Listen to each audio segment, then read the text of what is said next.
Joined now by Canucks beat reporter from the province and Post Media, Mr. Patrick Johnston, after a busy week of free agency. How are you? I'm good. No bears spotted lately, so I'm feeling comfortable and safe. No bears like on the golf course, no bears in the complex. We're doing well. Oh, good. Well, summer's early yet. One time for bears. Apparently, if you want not to get completely sidetracked, you cover a rag in bleach and leave it on your garbage, and they don't like the smell of the bleach, so they just leave it alone. That's a good North Van tip. Yeah, that's a good one. North Van hacks with Blake Price. I just heard that. Your podcast feed. Tell me, which of those contracts they signed on July 1st do you like best and why? Like best? Well, I mean, I do like, the more I think about it, the more I like the DeBrusk deal. Just the number, the AAV for being what it is.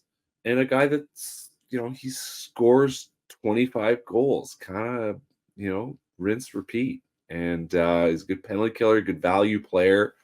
Obviously not the star they were hoping to land, but for what he brings to the table, for the price point, and realistically, even the term, runs to what, 34? Like, that's a pretty good, honestly, and especially in an environment where, in an inflationary environment, the cap going up means that people are worth more. And, I mentioned this when we go back to look at Tyler Myers. Obviously 3.5 right now is fine. 3.5 when he's 37, maybe not. But also in an inflationary cap environment, that number does change. So, yeah, I think DeBrusk, that it really does stand out to me as a good little deal, even if it's big and it's long. Yeah, there's a lot of guys signed past the age of 34. A lot of guys with less consistency on their track record as well. Yeah. There's guys that are coming off of good years, or 2 years ago had a good year, but this guy's pretty consistent. And he also is good defensively, which raises the floor on exactly how bad the signing can be. Yeah, exactly. And, you compare this to the long deals of years past. Louis Eriksson, and I mean, Jay Beagle, or, any of those Jim Benning deals. He never had a deal like this. This is a bet on a player who's still in the prime of his career and has been doing things really well. Louis, even at the end, Louis Eriksson, sure, he could kill penalties, but he couldn't do anything else. Jake DeBrusk is probably still going to be a pretty useful player at the end of this contract. Will he be the current player? No, but you're paying for what he can do right now, and what he can do right now is a lot. And you would hope make Elias Pettersson back to what Elias Pettersson can be. Do you want to know a real scary thing, guys? Do you want to know a real scary thing? Go ahead. What are we, 9 years after the Louis Eriksson signing? Something like that? If a player with Louis Eriksson's resume, Louis Eriksson just finished that season with the Bruins. If somebody gave him 6x6 today, 9 years later, it would probably be like a reasonable deal. Yeah. How crazy that deal was back then. That's a reasonable price to pay for a guy coming off a 30-goal season, in which it was an outlier season for him. That's how scary that contract was. Yeah. Can I ask a question? Because you mentioned it, Patrick, and I've heard it now from several directions. Jake DeBrusk was like a third-string penalty killer for Boston the last 2 years and didn't kill penalties previous to that. Sure. Is he going to kill penalties here? Yeah. Joshua, Oman, Pettersson, Suter are the four guys they used the most last year, not including Elias Lindholm. So we anticipate DeBrusk is going to take over Oman's spot. You want your better players. Oman, except Oman, he's not great at draws, but he is a natural centerman. Yeah, but in the end, he'll take Oman's slot. Oman's back to number 13 on the depth chart. Yeah.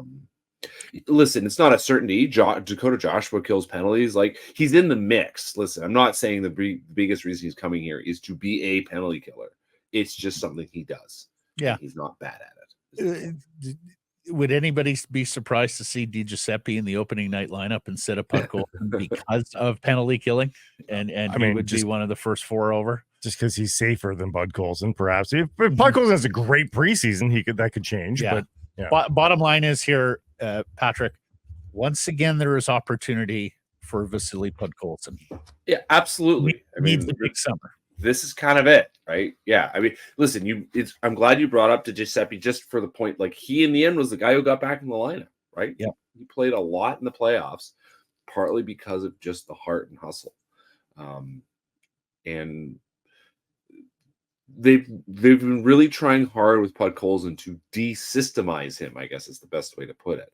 Because you watch him play, he does all the right things, and then he realizes what's the safe play. And it's not that they don't want him to do the safe play. They just know that he could also choose the exciting play, and they know he could do it.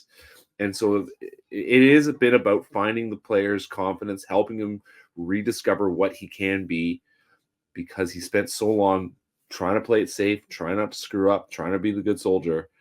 And this is obviously a massive season for him because they need him to be the guy they drafted him to be, which is a solid middle of the lineup winger and a guy that potentially could be a penalty killer. You know, like a guy that brings something more than just being on the roster. I wonder if him being a teenager in Russia playing pro, where they barely give you ice time. Oh, it was massive. Scares you into terrible. Must not make a single mistake. You know, or else I'm out of the lineup, or else I'm getting 1 minute a game. You know, and he strikes you as a guy that's just like going to do my duty, sir, and nothing more. You know? There was no way around it because he was already signed to a contract when the Canucks drafted him. But I can tell you that there are people on this staff right now that were aghast when they discovered that he'd been left behind in Russia for 2 years. Yeah, because they're just like, you don't do anything. You sit at the end of the bench. You're scared of the coach. He spent 2 years not being the guy. Then he came over. Then the coach was fired. Then, you know, he has a new guy who, like Boudreau, we forget, Bruce Boudreau actually got a lot out of him late in that first season. And he seemed to be finding his way. And then the team was a mess. Boudreau went away from him. He lost his confidence again. They got him out of the environment. He sort of got better back in the AHL. Then he went back to the AHL. You know, a lot of what's has been trying to get him to find his way back to who he was when he was 18 and he got to be the man on his team night in, night out. And he's not going to be the man, but they want him to have that mentality. They want him to get back to where he was when he was drafted, which was, you are a good player and you are allowed to go out and do stuff. Stuart Smalley, I'm good enough. I'm strong enough. Exactly. 100 people like me. Exactly. Yeah. It's a situation that it's a big year for him and they need him to find his way. I think a lot about that. There was some, I don't know, maybe it was on your show. I don't know. Years ago, talking about a former winger on this team drafted very high in the first round.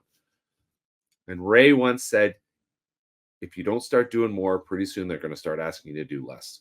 And we now know where Jake Virtanen is.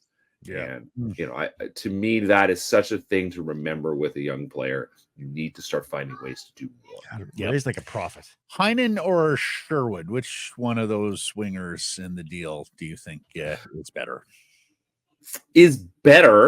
Should be Heinen. I'm more intrigued by Sherwood just from what I saw him do in the playoffs. Obviously, he's really a fourth liner. But the energy, the annoyance that he brings to the game is going to be fantastic. Heinen, I mean, the Canucks were close to, speaking to Jake Virtanen, the Canucks were close to, I think we talked about this in the COVID season. The Canucks were close to trading for him. They were close to flipping Jake Virtanen. Now, it would have been a shuffling the deck kind of situation, not exactly a change given where Virtanen's game was that year and where Heinen's game kind of has been, but a smart player. He's got some skills. You kind of look at him, you're like, could he be a bit more exciting, a bit more flashy? Sure. That's something, but here he is. He's built a decent little career and you know, he's going to be a useful player he should be a useful player on this team. Nothing is certain, obviously. But yeah, a player that I appreciate why this management group would like. The question is, how much sort of energy is he going to bring to the table? Hometown guy, and you would expect he'll be excited to play. I mean, we've seen what that's done for Noah Juleson. He's found his way playing at home. And, you know, can Danton Heinen find a new added element to his game just because he's playing in front of his buddies every night? The Canucks only had 5 wingers that scored double digits last year. Yeah. It'd be nice if, like, there was, you know, Kiefer Sherwood scoring 10 or 11 goals on the fourth line. Like, that'd be nice. Like, it'd be nice if a fourth line winger had double-digit goals because other teams have that. That's okay. Yeah. Yeah, I mean, Heinen scored 7. I mean, he's another guy, like, did score 17 goals. He scored 18 goals in his first season in Pittsburgh. Like he's had a couple seasons. His first season in his rookie season in Boston, like, pretty solid. You could see the appeal. You know, the guy that scored at sort of when he's been on his game has scored at kind of a low end second line, high end third line rate. The skills are there. There's no doubt about it. Mm-hmm. And can he be a diamond in the rough for this team? Maybe. I mean, he's 28 now, so or in fact, it's his birthday tomorrow, so he's 29. You know, he is what he is, but he's not going to hurt you. He's a handy player. You know, you need guys in the lineup like this. It's another decent bet, I think, by this management group. Can he find 15 goals? That would be great for this team. July 5th might be the best birthday when you're growing up as a kid. School is out. Not everybody is fled. All your friends can attend a massive birthday party in the nice weather. I think the June 5th birthday is the best because your friends are still in town, right? Like the problem with July 5th is some of your friends have gone. Do people scatter that quickly? Yes. Oh yeah. Certainly, that was my experience growing up. See, we only went on vacation in August, and only if we were good. Tough life in Ottawa. Holy smokes. Well, hey, you know, you had to earn vacation in our household. Forbert or Desharnais, which one do you like better there? I mean, Forbert, I guess, if you have to sort of make me give an answer. I'm not. Don't be too enthusiastic on that one. Neither. I'm not enthusiastic. And Forbert's fine. You know, there's a guy he has NHL experience. You know, he's fine. Desharnais, I'm intrigued to see what happens here because, you know, for what Rick Tocchet seems to want, which is guys that can move the puck pretty well, that's certainly not what Desharnais has been known for. So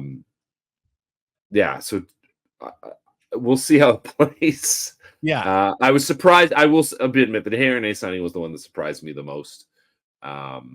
Just given how it's sort of outside of what they've been looking for. I get they want kind of a guy that plays with some piss and vinegar, and he certainly plays with piss and vinegar.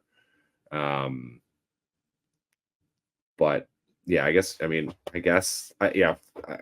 you've asked me which guy is sort of the most sort of reasonable NHLer, it's Derek Forbert. Mm-hmm.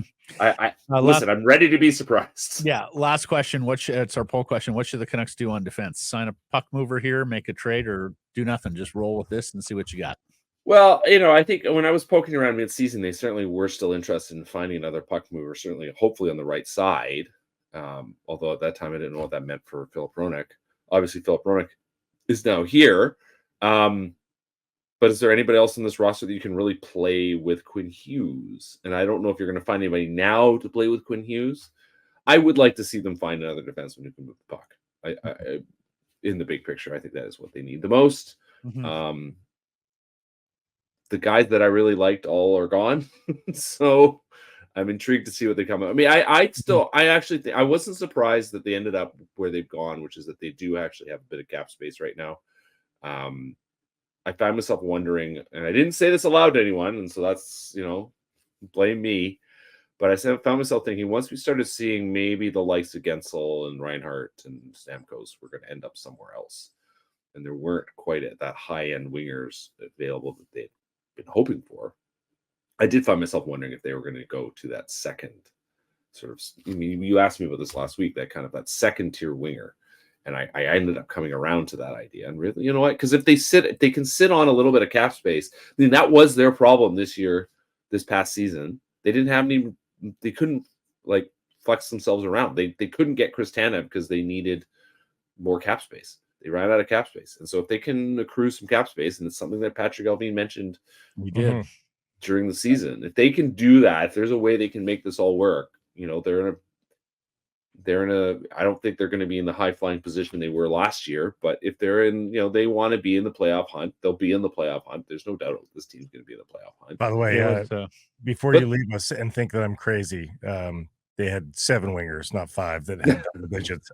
For some reason on Canucks.com website, when you go to last year's stats, they've deleted anybody that is no longer on the team from last year's stats for some reason. You never go to team websites. So it's the NHL. Listen, I will give the Canucks a pass on that one. That's the NHL.com website with a Canucks branding on it. It's not the Canucks' fault on this. So you never go there. You always go to. Well, what's the point of that? One of the big aggregators. It's it's how it's 100%. Like how their database works. So I'm giving you a pass on this one. It's how the NHL's database works and how that website, the mass website works. Anyhow, double-digit goals by a fourth liner would still be nice. Mm-hmm. Well, they got 11 from McKayev. I don't think they have. They got 13 from Lafferty. So yeah, those were playing on the fourth line.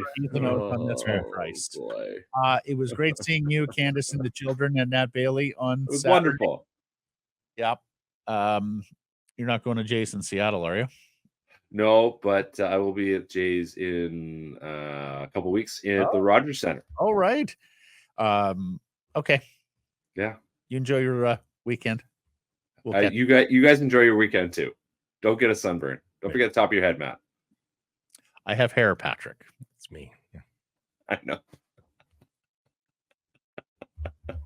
Take care, fellas. Uh-huh. Thanks, Paige. All right, boys. All right, Thanks, we're so abrupt. Hey, everybody. If you're enjoying what you're seeing here, then follow along with Sekeres and Price on YouTube. I promise more content coming. The kids call it subscribe on YouTube. Well, how about liking it? Do that as well. Smash it right now.